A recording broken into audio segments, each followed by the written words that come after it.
तो जगन्नाथपुरी में गणपति भट्ट नाम के एक व्यक्ति दर्शन करने के लिए गए।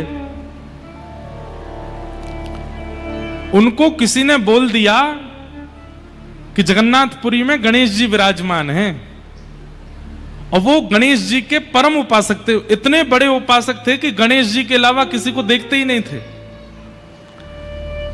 इसको कहते हैं अनन्य उपासना। क्या कहते हैं? और देवता चित्त न धरहि, हनुमत से ही सर्व सुख करहि। इसी को कहते हैं अनन्य उपासना, केवल एक के रहना। तो गणपति भट्ट जी जो थे वो गणेश जी के बहुत बड़े उपासक, लेकिन किसी ने उनसे कह दिया विनोद में कि आप जगन्नाथपुरी चले जाओ, वहां पे गणेश जी का बहुत सुंदर विग्रह है। उस समय की बात है, सोशल मीडिया होते नहीं थे, लोग बागों का इतना संपर्क होता नहीं था, ट्रेन भी नहीं चलती थी, बैलगाड़ियों से सफर करते थे। बेचारे वो जगन्नाथपुरी आए, तो जगन्नाथपुरी आकर के उनको पता चला कि मुझे तो किसी ने बहकावे में रखा है, यहां कोई गणेश जी नहीं है, यहां तो कृष्ण ही जगन्नाथ बन करके बैठा है। उनको इस बात का बड़ा दुख हुआ कि मेरा अब अनन्य प्रेम जो गणेश जी से है वो टूट जाएगा, क्योंकि मैं दूसरे देवता की सन्निधि में आ गया। समुद्र के तट पर बैठे थे, रो रहे थे, हे गणेश जी मुझसे नाराज मत होना, आप मुझसे दुखी मत हो जाना कि मैं दूसरे देवता के नगर में आ गया, दूसरे देवता का दर्शन करने, पर आप चिंता मत करना, मैं आ तो गया हूं जगन्नाथपुरी, पर मैं दर्शन नहीं करूंगा उनका, क्योंकि मैंने संकल्प लिया है कि आपके अलावा किसी को नहीं देखूंगा मैं।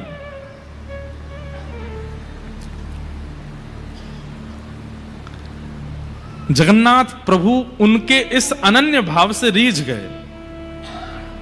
जगन्नाथ जी के मन में आया कि देखो कैसा भक्त है कि गणेश जी के अलावा किसी को देखेगा ही नहीं, मुझे इसकी अनन्यता प्रिय लगी। और श्री जगन्नाथ जी एक छोटे से बालक का रूप धारण करके गए और समुद्र के तट पर रो रहे गणपति भट्ट जी से जाके बोले, क्यों रो रहे हो आप? स्वयं भगवान गए। तो गणपति भट्ट बोले, चले जाओ यहां से, और मुझे बहका दिया, किसी ने बोल दिया कि यहां तो गणेश जी बैठे हैं, मैं उनका दर्शन करने के लिए आ गया, और मुझे बाद में यहां आके पता चला कि यहां तो छलिया माखन चोर कन्हैया बैठा है।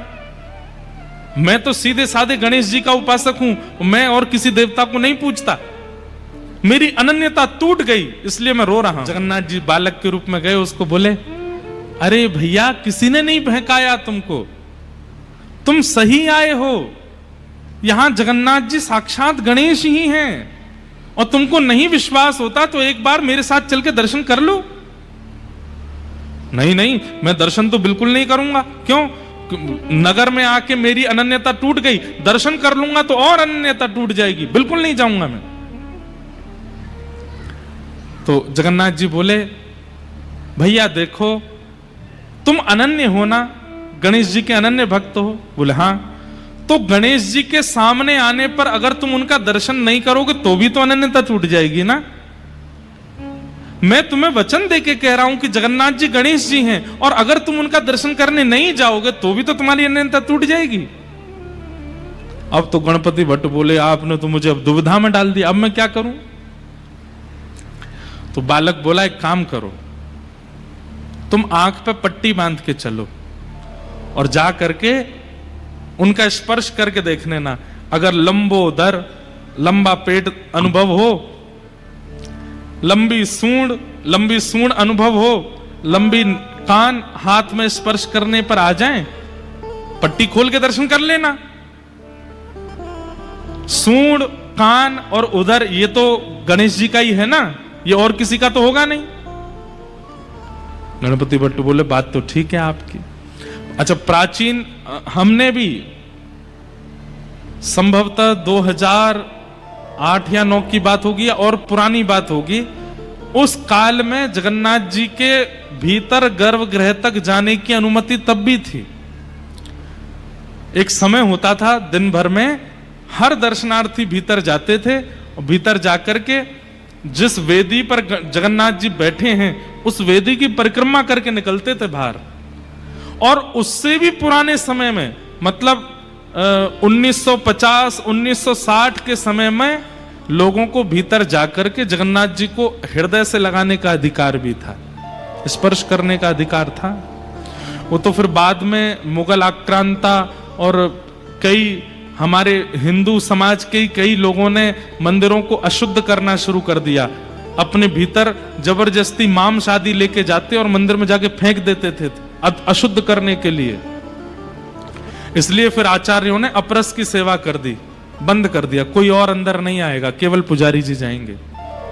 नहीं तो पहले सारे मंदिरों में सबको अधिकार था ठाकुर जी के सामने जाकर के स्पर्श करने का।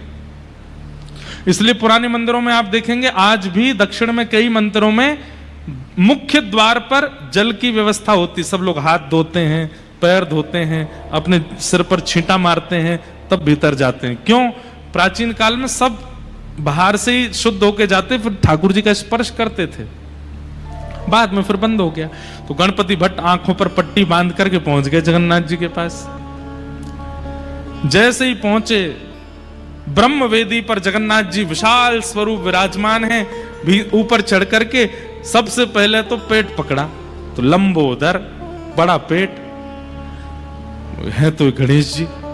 एक बार सूंड और देख लूं, थोड़ा हाथ ऊपर करके नाक पर रखा तो लंबी सूंड भी हाथ में आ गई। ठाकुर जी जैसे हाथी किसी के ऊपर अपनी सूंड रख के ऐसे गुदगुदाता है, ऐसे ठाकुर जी उसको गुदगुदाने लगे।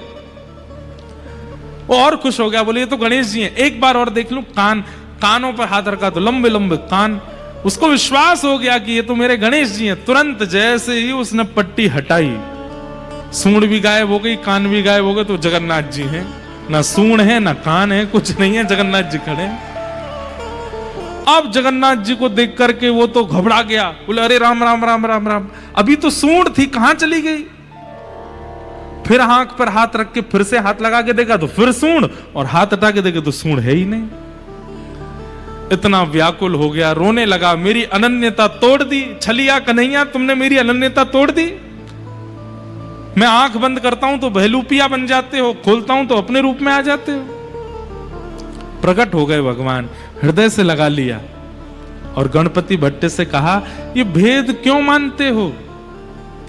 गणेश जी बड़े हैं, शंकर जी बड़े हैं, नारायण बड़े हैं, ये भेद क्यों करते हो?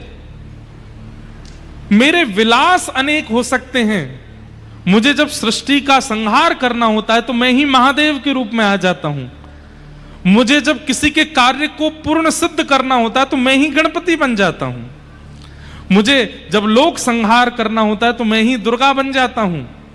और मुझे जब प्रेम उपासकों का प्रेम स्वीकार करना होता है तो मैं ही कृष्ण रूप में आ जाता हूं। ये मेरे ही विलास हैं, मुझ में और समस्त देवी देवताओं में कोई अंतर नहीं है।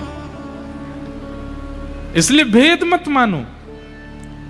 और उस दिन ठाकुर जी ने नियम ले लिया कि आज के बाद जगन्नाथपुरी में स्नान पूर्णिमा के दिन ठाकुर जी 108 कलशों से स्नान करते हैं और स्नान करने के बाद फिर गणेश जी का रूप धारण करते हैं। आज भी सूंड कान गणपति भट्ट की स्मृति में महाप्रभु जगन्नाथ जी का गजानन भेष होता है, हाथी बनते हैं ठाकुर जी गणपति भट्ट के लिए।